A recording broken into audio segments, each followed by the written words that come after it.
नमस्कार, मैं हूं अजय। सबसे पहले बड़ी खबर आ रही है फिरोजाबाद से, जहां पर नगर निगम की टीम के साथ मारपीट की गई है। सैनिटाइज करने गई थी टीम और उसके साथ मारपीट। 4 आरोपियों पर केस दर्ज किया गया है, 3 को अरेस्ट किया गया है। लाइन पार थाना इलाके का मामला, फिरोजाबाद में सैनिटाइज करने गई टीम पर हमला। नगर निगम की टीम थी ये। बताइए कौन लोग हैं ये, कौन लोग हैं, किस दुनिया में जीते हैं? इनके इलाके को, आसपास को साफ करने टीम पहुंची थी, सैनिटाइज करने, और उन पर हमला कर दिया। लाइन पार इलाके की घटना फिरोजाबाद में। अब कार्रवाई भी हुई है, गिरफ्तारियां भी हुई है, मामले भी दर्ज हुए हैं। 3 अरेस्ट किए गए हैं, 4 आरोपियों पर केस दर्ज किया गया है।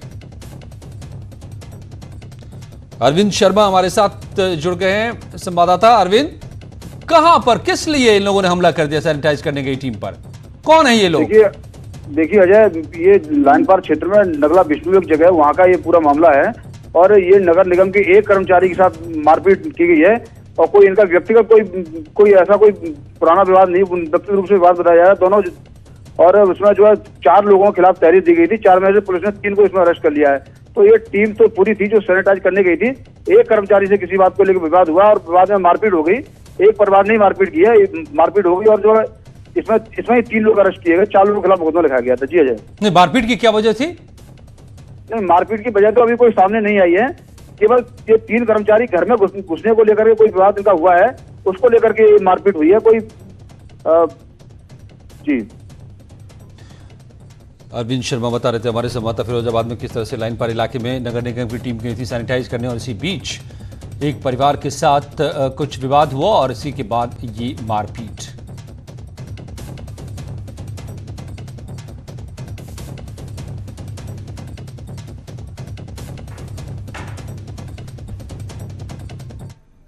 और मुरादाबाद में पुलिस पर हमले का एक और वीडियो सामने आया है। पथराव के बीच पुलिसकर्मी खुद को बचाते नजर आ रहे हैं।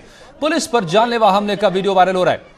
टूटे हुए दरवाजे को ढाल बनाकर खुद को बचाते नजर आए पुलिसकर्मी। जरा गौर से देखिए इस वीडियो को, कैसे ऊपर से पत्थर बरस रहे हैं और दरवाजे की आड़ में दरवाजे को ढाल बनाकर ये भागने पर मजबूर होते हैं पुलिस वाले।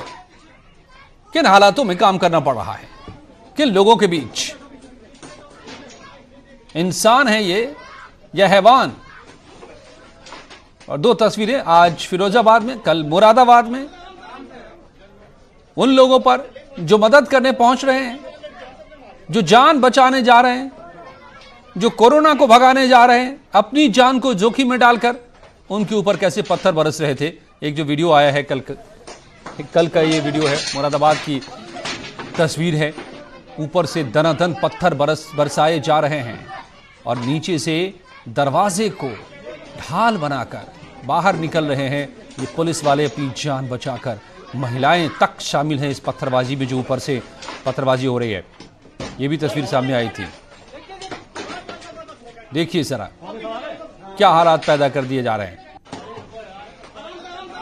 छिपे फिर रहे हैं पहले, फिर कोरोना फैला रहे हैं, बीमार हो रहे हैं, और तब जब प्रशासन और पुलिस की टीम पहुंचती है इन्हें बचाने, इन्हें अस्पताल ले जाने, क्वारंटाइन करने, तो उस पर यह हमला बोला जा रहा है। और मुरादाबाद में जो कल डॉक्टर्स की टीम पर हमला हुआ और आज फिरोजाबाद में सैनिटाइज करने वाली टीम पर हमला, यह अपने आप में शर्मनाक है। अभिनेता सलमान खान इससे बेहद आहत हैं। सलमान ने डॉक्टर और पुलिस टीम पर हमला करने वालों की आलोचना की है और कहा है कि चंद लोगों की वजह से सभी परेशान हैं। ये कमाल है, डॉक्टर आपकी जान बचाने के लिए आए, नर्सेज आपकी जान बचाने के लिए आए, और आपने उन पर पत्थर बरसा दिया। जो कोरोना से डिटेक्ट हो रहा है, वाह, वो हॉस्पिटल से भाग रहा है। भाग के जाओगे कहाँ, किस ओर भाग रहे हो? जिंदगी की ओर भाग रहे हो या मौत की ओर भाग रहे हो? अगर ये डॉक्टर तुम्हारे इलाज नहीं करते और पुलिस सड़कों पे नहीं होती, तो चंद लोगों की वजह से, जिनके दिमाग में ये चल रहा है कि हमें नहीं होगा, वो हिंदुस्तान के ढेर सारे लोगों को लेकर चल बसेंगे। देखो, मैं उनकी बात समझता हूं जिनके पास कुछ खाने को नहीं है, बच्चों को खिलाने को नहीं है। अब उन्हें मैं सलाम करता हूं, क्योंकि वो भी ये जानते हैं कि परिवार गुजर जाने से बेहतर है कि ये बिना खाए पिए ये वक्त गुजर जाए। बहुत अच्छा काम हो रहा है, और ऐसा लग रहा है कि वाकई में हिंदुस्तान एक दूसरे से दिल से जुड़ा है। लेकिन चंद जोकरों की वजह से ये बीमारी फैली जा रही है। अगर आपके एक्शन ऐसे नहीं होते तो पुलिस के रिएक्शन वैसे नहीं होते। अगर आपके एक्शन ऐसे नहीं होते तो हजारों पुलिस वालों को, हजारों डॉक्टर्स को, नर्सेस को और आवाम को कोरोना वायरस नहीं होता। इतने लोगों का काम तमाम नहीं होता और अभी तक हम सब वापस से काम पे लग गए होते। चाइना से शुरू हुआ है, चाइना में कब का ख़त्म हो गया। लेकिन इन चंद लोगों की वजह से पूरा हिंदुस्तान एक लंबे समय के लिए घर पे बैठेगा। मान लिया बड़े ताकतवर हुआ, बड़े बहादुर हुआ, कितने बहादुर, इतने ताकतवर हुआ कि आप अपने परिवार वालों को कंधा दोगे, उनकी अर्थी उठाओगे। इतना जिगर है आप? क्यों आप यमराज और मलिकुल मौत बनना चाहते हो? और क्यों अपने परिवार के लोगों पे इन्ना लिल्लाह है और राम नाम सत्य है पढ़ना चाहते हो? हर बात के दो पहलू होते हैं, इसके भी दो ही हैं। एक पहलू यह है कि हम सब रहें, दूसरा पहलू यह है कि कोई ना रहे। आप डिसाइड करो। देखिए, कई लोगों की निकृष्ट मानसिकता है, अफवाहों के ऊपर ज़्यादा चल देते हैं, खुद का दिमाग इस्तेमाल नहीं करते हैं। ऐसे हालत में जब सरकार कोशिश कर रही है कि जो भी संक्रमित हो उसका इलाज हो ताकि वो ठीक हो सके, उस समय ऐसी बाधा डालना एक जाहिलपन को जाहिर करता है। जी, आप सलमान खान को भी सुन रहे थे और आप केंद्रीय मंत्री को भी, सांसद को भी सुन रहे थे। पुलिस और स्वास्थ्य कर्मियों पर हमला करने वालों के खिलाफ सीएम योगी ने सख्ती बरतने के साफ और बार बार निर्देश दिए हैं। सीएम योगी ने साफ तौर पर कहा है कि पुलिस स्वास्थ्य कर्मियों पर हमला करने वालों पर कड़ी कार्रवाई होगी। एनएसए और एनडीआरएफ कानून के तहत कार्रवाई की जाए। तोड़फोड़ करने वालों से ही नुकसान की वसूली भी हो। स्वास्थ्य टीम के साथ पुलिस भी अब मौके पर जाए, ये भी सीएम ने करके आदेश दे दिया है।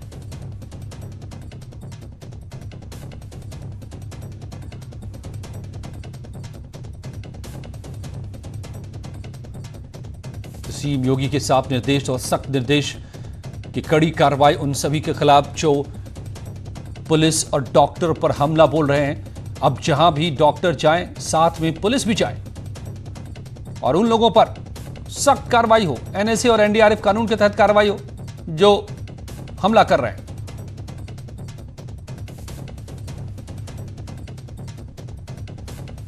और इस बीच बड़ी खबर आ रही है पिथौरागढ़ से। इस बार मानसरोवर यात्रा स्थगित की जा सकती है। मानसरोवर यात्रा को इस बार रोका जा सकता है। कोरोना की वजह से ये फैसला हो सकता है। मानसरोवर यात्रा पर अब खतरा। विदेश मंत्रालय आखिरी फैसला लेगा, मगर जो आसार हैं कि इस बार मानसरोवर यात्रा को स्थगित किया जा सकता है, रोका जा सकता है। वजह साफ है, कोरोना की वजह से ये फैसला हो सकता है। मानसरोवर यात्रा इस बार नहीं कर पाएंगे लोग। पूरे साल इंतजार रहता है, बड़ी मुश्किल से लोग जा पाते हैं, नंबर आ पाता है, लेकिन इस बार कोरोना ने तो सब कुछ ठप कर रखा है। ऐसे में मानसरोवर यात्रा पर भी ब्रेक लगना तय माना जा रहा है। हालांकि आखिरी फैसला विदेश मंत्रालय की तरफ से होगा, मगर अभी जो खबर आ रही है पिथौरागढ़ से निकलकर, उसके मुताबिक मानसरोवर यात्रा इस बार नहीं आयोजित किया जाएगा, नहीं होगी आयोजित, क्योंकि कोरोना की वजह से इस पर भी अब खतरा मंडरा रहा है।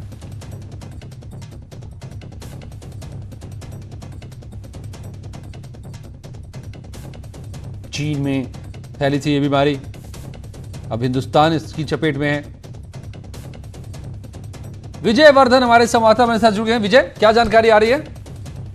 जी अजय, मैं आपको बताऊं कि जैसी कि आशंका जताई जा रही थी कि शायद इस साल की जो पवित्र कैलाश मानसरोवर यात्रा है वो न हो पाए, और इस आशंका को संसाधित किया है कुमाऊं मंडल विकास निगम के उनके अध्यक्ष की ओर से। कहा गया है कि इस बार कैलाश मानसरोवर यात्रा होना संभव नहीं है, क्योंकि भारत और चीन दोनों कोरोना के संक्रमण से जूझ रहे हैं और जून के पहले सप्ताह से ये यात्रा शुरू हो जाती है, जिसको लेकर करीबन फरवरी से तैयारी शुरू हो जाती है विदेश मंत्रालय और कुमाऊं मंडल स्तर पर। लेकिन इस बार कोई यात्रा शुरू नहीं है। उन्होंने ये जानकारी भी दी है कि जो कुछ यात्रियों ने देश के आवेदन किया था कैलाश मानसरोवर यात्रा में जाने के लिए, उन्होंने भी अपने आवेदन को वापस ले लिया है। तो ऐसे में तय है कि इस बार की पवित्र कैलाश मानसरोवर यात्रा नहीं होगी। और 1981 से जब से ये यात्रा शुरू हुई है, उसके बाद ये पहला मौका होगा कि जब कोई भी भारतीय तीर्थयात्री पवित्र कैलाश और मानसरोवर झील के दर्शन नहीं कर पाएगा।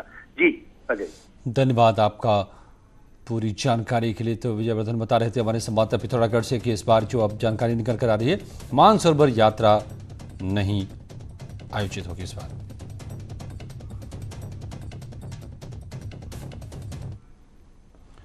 गोरखपुर के धर्मशाला पुलिस चौकी के पास स्थानीय लोग और पुलिस की मदद से हर रोज सैकड़ों लोगों को खाना खिलाया जा रहा है। तेज धूप से बचने के लिए एक टेंट की व्यवस्था भी की गई है, ऐसे लोग आराम से खाना खा सकें। लॉकडाउन के दौरान गोरखपुर में लगातार गरीबों को भोजन कराने की व्यवस्था की गई है। इसके लिए समाजसेवी और स्थानीय लोग भी बड़ी संख्या में आगे आए हैं और वो पुलिस प्रशासन की मदद कर रहे हैं, जिससे जो गरीब हैं उनको खाना मिल सके, बेहतर खाना मिल सके। गोरखपुर के धर्मशाला चौकी क्षेत्र में सबसे अधिक गरीबों को भोजन कराया जा रहा है, क्योंकि यहाँ पे रेलवे स्टेशन नज़दीक है, यहीं पे मजार नज़दीक है। तो बड़ी संख्या में ऐसे लोग यहाँ पे रहते हैं जो या तो भीख मांग के अपना जीवन यापन करते हैं या फिर डेली कमा के खाते हैं। ऐसे लोगों के लिए यहाँ पे भोजन की व्यवस्था की गई है। साथ ही चूँकि धूप बढ़ गई है तो दिन में लोग अधिक होने के कारण यहाँ पे एक टेंट भी लगा दिया गया है, जिससे लोग आए और इस टेंट के अंदर बैठ के खाना खाएं। और सोशल डिस्टेंसिंग का भी यहाँ पे पूरा पालन कराया जा रहा है। जो नागरिक सुरक्षा कोर के लोग हैं वो लगातार यहाँ पे लगे हुए हैं और वो लोग यहाँ पे लोगों को दूर दूर बैठा के खाने का वितरण कर रहे हैं, लोगों को खाना खिलवा रहे हैं। अखिलेश पांडे के साथ रामगोपाल द्विवेदी, न्यूज़ 18 गोरखपुर।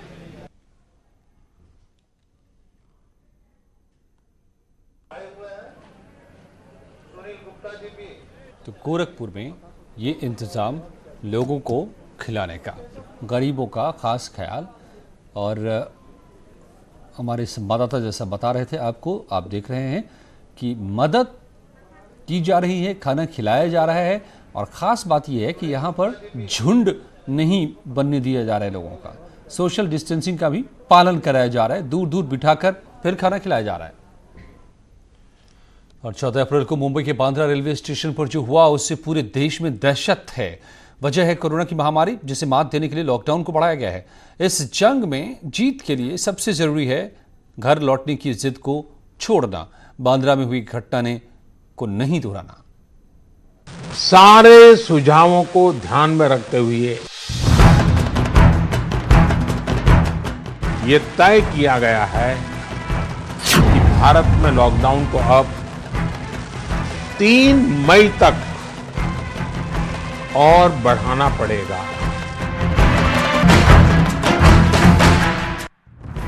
कोरोना को मात देने के लिए एक तरफ दिल्ली में लॉकडाउन को 3 मई तक बढ़ाने का ऐलान हुआ। ऐलान के ठीक बाद मंगलवार को ही देखिए मुंबई के बांद्रा स्टेशन पर क्या हुआ। जिस सोशल डिस्टेंसिंग को सफल बनाने के लिए लॉकडाउन बढ़ाया गया, मुंबई के बांद्रा में उसका गला घोट दिया गया। सैकड़ों की तादाद में प्रवासी मजदूर बांद्रा स्टेशन के सामने सड़क पर उतर आए और घर पहुंचाने की जिद करने लगे। ये पहली बार नहीं हो रहा था, इससे पहले भी देश ने परेशान मजदूरों की ऐसी भीड़ देखी थी। फर्क थी तो बस जगह की। पहली तस्वीर मुंबई के बांद्रा स्टेशन की है, जबकि दूसरी तस्वीर दिल्ली के आनंद विहार की। दोनों जगह मजदूर परेशान थे, दोनों ही जगह सड़क पर उतरे लोग अपने घर जाना चाहते थे, लेकिन उसके लिए यह वक्त ठीक नहीं। ये साफ है कि हमने जो रास्ता चुना है आज की स्थिति में वही हमारे लिए सही है। सोशल डिस्टेंसिंग और लॉकडाउन का बहुत बड़ा लाभ देश को मिला है। जरा सोचिए, ऐसी भीड़ से सोशल डिस्टेंसिंग का क्या होगा। लॉकडाउन टूटेगा तो कैसे जीतेगा देश? यही हाल रहा तो फिर जीत जाएगा कोरोना। जारी है आगे भी खबरों का सिलसिला।